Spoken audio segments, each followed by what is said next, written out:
Welcome, welcome, Juan. Welcome, everyone, to this meetup. This is an online meetup, and we discuss the book Overcoming Emotional Chaos, which is a very good topic in our days where we live in this emotional chaos. And we want to talk about it. And we invite you to talk about this topic, which is pretty good for us. I love to talk about this because this is what we live, what we experience on a daily basis, basically. All right, today we're going to talk about the third chapter. And the third chapter talks about understanding our emotional vanity. The title of the chapter is Understanding Emotional Vanity. And it is a very interesting topic and chapter because it goes deeper into our emotional faces. Okay, let's see. Let's read this beautiful quote by Eugene O'Neill that is on the beginning of this chapter, which says, if a person is to get the meaning of life, he must learn to like the facts about himself, ugly as they may seem to the sentimental vanity, before he can learn the truth behind the facts, and the truth is never ugly. So, okay, let's see what can start the discussion here. Uh, the book is saying at the beginning of this chapter that our true identity or core self is who we really are and what we really want to be. But who are we really? And what exactly we want to be? Do we know? Do we take time to take a couple of breaths and ask ourselves those questions? Very important questions. I don't know. So with all the stressors of life that you might know them very well, most people don't have enough energy or time to find out who they really are. That's right. We are caught up in everyday overwhelm, anxiety, and fatigue. This can seem pretty heavy or intense, but we can't get out of this stress unless we look at why we are in it. So basically saying if we don't know what we are doing, if we are not present or at least aware where we are going, if we don't have a plan, if we don't know why we are running so much or going too fast, and that's going to be complicated, even more complicated. For many of us, it is because of our emotional vanity, or what some call ego. Okay, he gave us a hint what he's going to talk about, because the ego, we are more familiar with the ego. I hope so. But here he calls the ego emotional vanity. Okay, let's see. Let's see where it goes. So, learning to be our true self means learning how to free ourselves from the false identities that have formed around our core self. What would that be? So it means that who I am and my beliefs and what I have taught myself to believe, the things I like, the things I dislike, the things that cause a emotional chaos in my life, and the things that make me really happy and relaxed. So these shells are what hide our core self, and they are held in place by what we call emotional vanity. Let's keep going. So the book is saying here, not vanity in a sense that most of us used to hear, which means being excessively boastful or vain. Not that one. Like the man or woman who endlessly take care of themselves in front of the mirror, but the vanity in the sense of over identity with how worthy we think we are. Wow, that's very interesting and very important. So this is the vanity talks about it is how worthy we think we are. So like labels or titles. if I do I think I'm worthy enough in different situations or not? Is the common I'm not good enough is the same thing, kind of same thing. Well, let's keep going. So emotional vanity is a distortion of the true self. So it's when we work so hard, let's say, for instance, we work so hard, but yet we are not happy with our work, we are not satisfied, we are not giving the true value of our work and our dedication. And then, so this is a distortion. So I've worked very hard, or I've studied very hard, and I say, I cannot get this, and I'm not going to pass this exam. So I don't trust in myself. The labels that you're talking about, the forms, the beliefs that I have are not. I don't feel I'm worthy enough or good enough. So emotional vanity is a distortion of a true self created through insecurities and emotional investment in who we believe we are or should be. So I should be like my neighbor. She has this car and this house, and she works in that place. I shouldn't be the way I am. So basically, the insecurities that I guess a lot of people are familiar with. So we all have insecurities, but the book is not talking about that insecurity, the normal one that everybody has. It is talking about a distortion. So there is an imbalance on this insecurity. So it's a little bit more than what we should have. Okay, so for a lot of people, a lot of energy is locked up in ego and emotional vanities. Excuse me. And we can see this when you disagree with someone and they get really, really upset with us, right? Or when you don't agree with their point of view and they become very defensive. So everyone has vanities. It is important to understand that having them doesn't make us bad, and releasing them is not about correcting wrongs.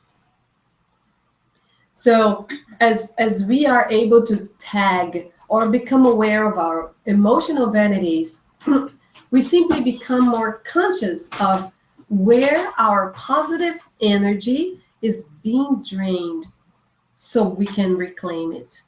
You understand?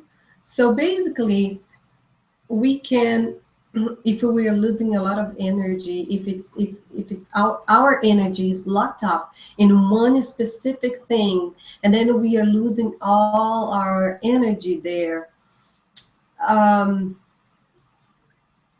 it is possible that our emotional vanity is causing us trouble there. Understand? Okay, let's keep going. So in order to increase our vitality, we need to learn to take back the energy that is locked up in our vanity. So it is important to try to find some humor in them, and so we can observe ourselves with detachment as we begin to reclaim our energy.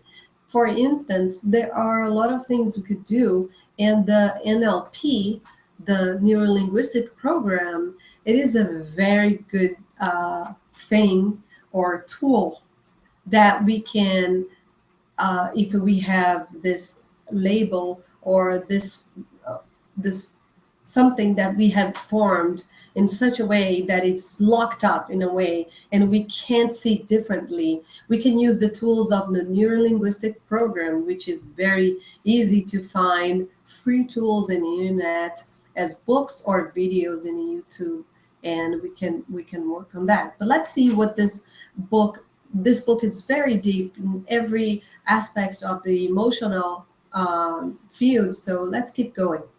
If you want to, you can interrupt me at any time. Okay. So it gives us the familiar story so we can understand the emotional vanity. So it's the story of the evil queen in Snow White. Everybody knows this story. This is a very good example. So she was vain in the traditional sense because she continuously sat before the mirror asking, mirror, mirror on the wall, who's the fairest of them all? One of all. But underneath was her emotional vanity. She emotionally over-identified with just one aspect of herself, her physical appearance, so much that it ruled her life. She obsessively overcared about her looks, fearful of never being beautiful enough. Otherwise, why would she keep asking, right? She was over-attached to what other people thought, always thinking confirmation, and insanely jealous of anyone who might be considered more beautiful. Okay, we find people like this character in our real life. We don't have only that character there in a fairy tale. So few of us are so driven by vanity that we would set out to kill someone we are jealous of, like the evil queen. Yet we all have vanity insecurities, and they drive us to do and feel things in our heart our core self wouldn't or doesn't want to do or feel. This is very true. And this is again because we don't have the time, or we don't take the time to take care of our deepest feelings, of our emotional world of emotions.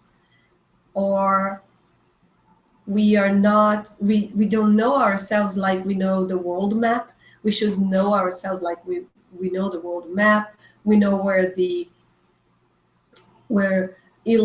Italy is, where United States is, and all the states in the United States, and the South America. We know the Atlantic Ocean and the Pacific Ocean. So, but we don't know the map of our personalities, and we should. So, and that's the reason why we keep doing things unconsciously without thinking, because we don't know why we have this pattern of behavior. So let's keep going. So the book is asking us if we ever felt preoccupied with how we will come out in a situation, if we have worried about whether people think poorly or of us, about us, of us, or think we are great. So everyone does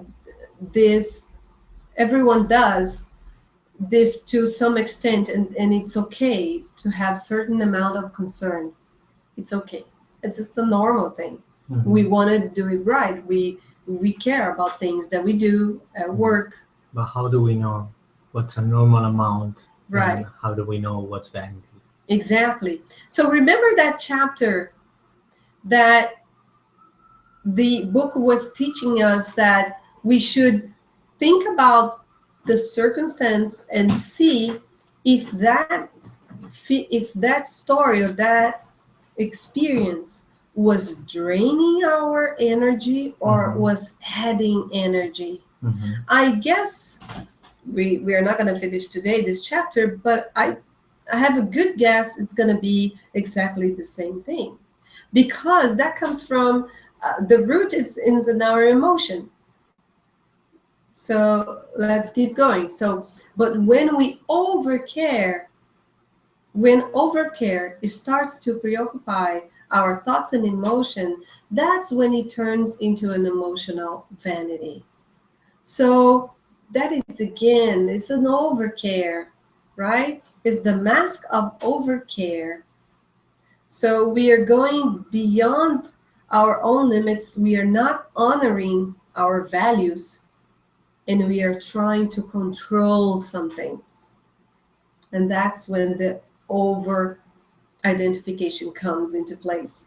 So we make our emotional decisions based on our vanities, not on our deeper heart. That's very true. So when we are so affected by something that is draining our energy, that we are not thinking in a deeper heart. Because I do have values. I do work on my things, and I try to learn different things and new things. So I need to give credit to the works that I do and the things that I do. I cannot compare myself with somebody else without giving this credit to what I have done to be here right now, right? So emotional and ego vanities stem from underlying insecurities. They are connected. That block the mind from acting on what the heart really knows. This is very interesting because this book is from the HeartMath Institute.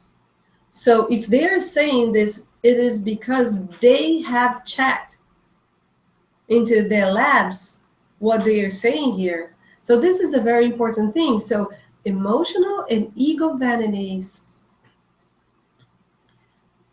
stem from underlying insecurities that block the mind from acting on what the heart really knows. So what's going on here in my heart can block my mind. So our emotions can actually block my mind. That's very interesting. So that's why we often hear religious and self-help philosophies talk about getting rid of the ego. In our view, the ego isn't bad. In my view, ego isn't bad also.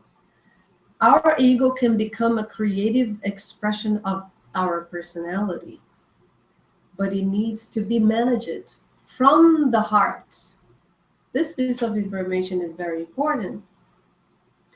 So now we are learning here in this book that we can give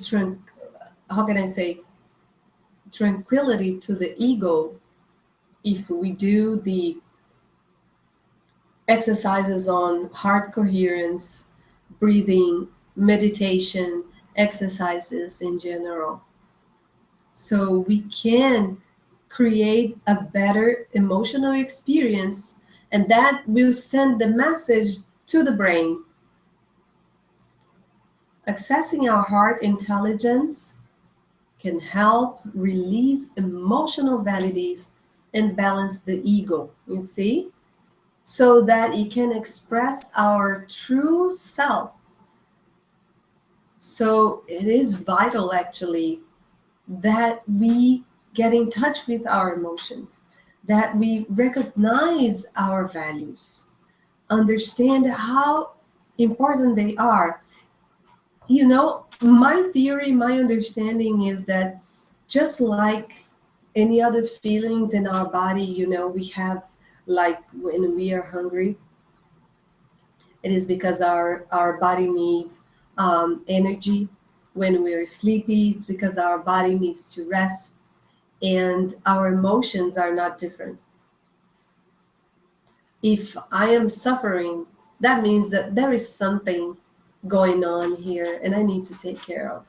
And we should not ignore it how we are used to,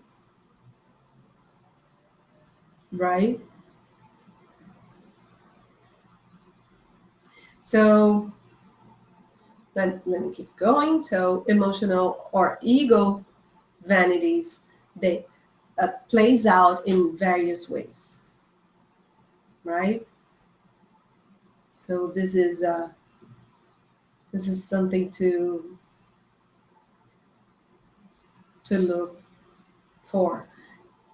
Since understanding the emotional nature is the next level of advancement for humanity, we have to look at the vanities. We have to look at the vanities. And I believe that is important because there is a message behind that vanity. For instance, the the villain, the evil one, that she had a message that she had to love herself because she was after Snow White because of her beauty. Mm-hmm. She had a it was necessary for her to find her inner beauty, to find her own beauty by herself, to feel good about herself. You know, maybe to understand that she was so blessed that she had a face, she had eyes, she could see, she could hear, and so many things uh, that she can could be thankful for. There are so many people suffering because they don't have those basic things, right? They can talk, they can see, they can hear, and she had all that. Maybe do a exercise on compassion, or exercise also that can help us is um, the gratitude journal. She could do the gratitude journal. It would do good for her. Anyways, there are so many things we can do about this, but we need to talk about those emotional vanities. We need to understand that they exist. And in this situation, especially in this situation, the overcare situation, they will come up, they will show up, and they will show up and will bring suffering in our lives for sure. So emotional vanities are spin-offs of basic insecurities. Okay, this is clear, right? So jealousy is a vanity of insecurity. Envy is a vanity of insecurity. So we don't feel secure enough to feel good about ourselves, and we are jealous or envious, right? So we have all seen people act out envy by jockeying for position, what others have, or using self-effacing flattery to get what they want. They are standard human. These are standard human reactions. We all have that, right? So social pressures encourage us all to build emotional vanity. Let's talk about this. Social pressure. Do we have social pressure in our lives? Yes. All those gadgets, for instance. Maybe the youngsters, they don't realize that they don't need all the gadgets, but they realize that they have social pressures in their lives. Being on Facebook or Be on Facebook. Oh, Facebook helps a lot the social pressure. or having a cell phone. Yes. We lived without a cell phone. Yeah, the latest version of the cell phone.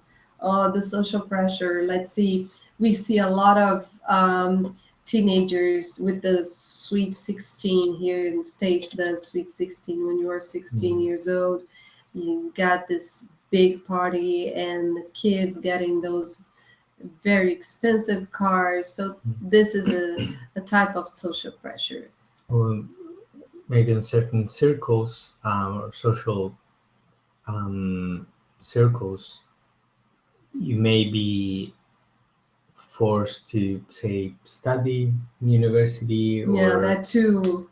Yeah, going to this fancy university and I'm not, so I can't be a good professional just because I went to this university and not that one. Maybe I would love to, I don't know, be a cook or be an artist or be...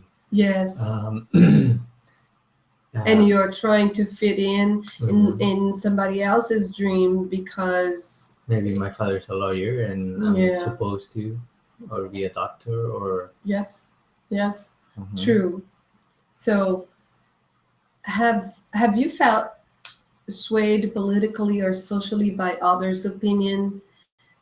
You know, someone comes with that pressure and it is better not even to open our mouth. Otherwise, it's, you know, the person may be very offended or aggressive, even aggressive with our opinion. So have we ever cared so much about others' thought of us that we did something we really didn't want to do? Oh, many times. Or didn't do something we really wanted to do because we were so concerned with what they would think about me. No, I have to do this. Oh, we do that all the time, right? That's again going against our values, who we really are. So social, religious, and political vanities are easy to be drafted into. The reason is because they are handed down from generation to generation. It is getting better. We have to say that it's getting better. There are a lot of people that are very negative, saying that it's worse now. No, let's read a little bit more. Let's get the news and the new laws and the people freedom and the support that people get these days. We are in much better shape than the other generations, but we still suffer from those vanities that were passed from generation to generation. That is true. So we get swept into them because we don't want to be different. We want to fit in. We want to be loved. We want to be accepted, right? Or because we want to be different. When our vanity insecurities dissipate, then our opinions and beliefs are more inspired from our true selves. This is so powerful. So I don't need to act upon my emotional vanities because I understand my authenticity. And I freely give my opinion or express my knowledge. So social vanities cloak you in judgments of others or of yourself, say the book. They make it seem so natural. After all, everyone else is doing it. So, or they allow you to judge or not call it a judgment because it is just the way things are. That's very sad when someone says that's the way it is. Why are you doing this? Everybody's doing it. I went to the so here in San Francisco we have the Twin Peaks. It's a beautiful place that you can oversee the whole downtown, the city. You can see the city. It's a beautiful place. No, I didn't. Well, it's not Twin Peaks. It's Golden Gate Bridge. Sorry, and then I was taking a lot of pictures. It's a beautiful day on Saturday, I guess, and I saw a lot of garbage in on the close to the uh, there where the tourists where they go to see uh, the view of the bridge. We're pretty close to the Golden Gate Bridge, and then that's exactly this. You maybe you don't feel so bad throwing a little piece of paper there just because everybody is doing it. It's okay, right? And that creates a bunch of other piece of papers and bottles and cups and other things there. And this is just to give an example how things work inside us, right? It's like the broken windows theory. Do you know the broken windows theory? It's a very interesting one. You should read about. So there's another example here. It gives an example of Doc Childre, one of the others. So back when Doc was growing up in North Carolina, white people were or would be irate if black people sat in front of the bus. That's a racist social vanity. Many white people in their hearts may truly not have cared if blacks sat up front, but as long as they were caught in the vanities of having society decide good or bad, right or wrong, they would fall into the same handed down judgment if the black person didn't sit in the back of the bus. Social vanities, whether in a family, school, workplace, or country, give people license for mechanical judgment to create racism, sexism, ostracism, and abuse. But no matter how much we go along with others socially, in our deepest self, we know when something doesn't feel right in our heart. Isn't that true? Mm-hmm. This is so true. Even though we are doing it, if we are, at least for me, I come from the place where we have a lot of rivers and a lot of water, but I don't like to waste water. I don't like. I feel bad, even though I'm doing something that I like to do it, but I don't feel good. So deep, deep in our heart, we know. Again, it's in this area. It's even the saying is deep in the heart, right? So realize that everyone has a personal and social vanities to deal with. Every single one. Find out what's more agreeable to your heart now. Find out what is more agreeable to your heart now. Then it's easier to create the security we need and trade vanities for empowerment. As we replace insecurity with security, we will no longer need a particular vanity, right? That is there is a work to do on that. It is not just like that. Let's switch. You know, it's not. First, we need to know. We need to hug our dark side, right? So we need to Our shadow. Our shadow. So we need to hug our shadow, and we need to find out what is in there. So we need to find out we get familiar with our insecurity, know them very well, so we can replace with this security. So we won't need, it will be something that it will happen automatically, it looks like, right? We no longer need a vanity, at least on that matter, on that topic, that you used to be insecure. So we will transform the locked up energy into inner strength and self-approval. No one is going to take out our emotional vanity overnight. You see, no more energy going down in the tube and going away and disappearing, right? So the important thing is to be onto it. If we judge it as wrong, we will inhibit our willingness to look.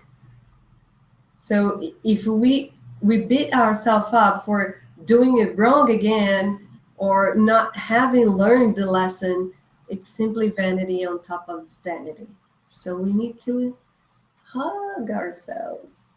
We need to hug our darkness. And we need to forgive ourselves. We need to learn to forgive ourselves as well. So let's keep going here. Let's see. Releasing the shells of vanity, identity is, okay, I didn't understand. Releasing the shells of vanity identity is one of the last hurdles before love can be expressed through people unhindered. We increasingly bring in more spirit and find more love in our hearts as we peel off each layer of false identity. That's what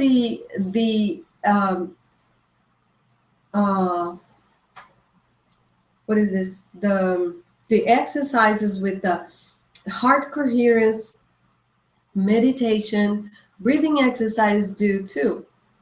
Because little by little we peel off the layers. My profession, my name, my family, what I do, what I did, what I ate, and then we go to the essence, right?